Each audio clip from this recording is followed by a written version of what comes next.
wanted to do a video with some advice about how to make money on Instagram for creators out there that are actually interested in doing so. But I want to start by being clear that this isn't actually for all creators.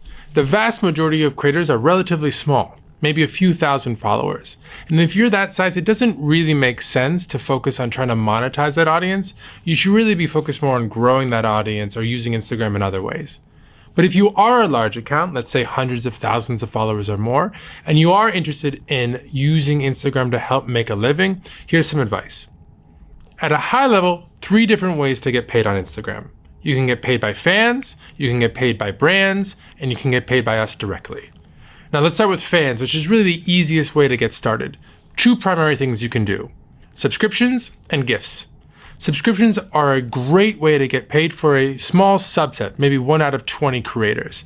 But if you do have a subset of your followers that are so passionate about what you do that they're willing to actually pay to get access to your content, subscriptions are sustainable and predictable, which is incredibly valuable if you're trying to run a business. Gifts are a bit more playful. They're a way to see if there are people out there who are willing to support you financially. And if you are a Reels creator, they're a great way to experiment with that. So also please check those out. Now, the second way to get paid is from brands. And this is the big one. The vast majority of what drives the economic engine behind the creator ecosystem is branded content. Probably well north of $10 billion a year on Instagram. And these are deals directly between creators and brands. Now, we have something called the Creator Marketplace, which we use to try to help brands and creators find each other and make those deals. But these deals happen off-platform. And my advice to you as a creator is, if you can afford to, be picky about those deals.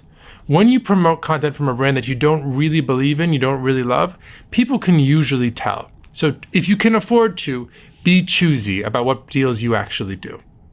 The third way to get paid is through or from Instagram or Meta directly. We call these bonuses or performance-based incentives. And this is something that we are testing in Japan, in Korea, and the US, and we hope to expand both in those countries and worldwide, but it will never be available to every creator everywhere. There are tens of millions of creators on the platform, and it is simply economically unsustainable to pay them all directly. So it's more of a way to help creators bridge when they're getting started and growing from a new idea or a new creator into a more sustainable way of making a living, like branded content or subscriptions. There are other ways too, which I can also talk about more down below in the comments. If there's anything else you want to know or would you like to see us build, please also comment down below. And I'll see you all next week. Peace.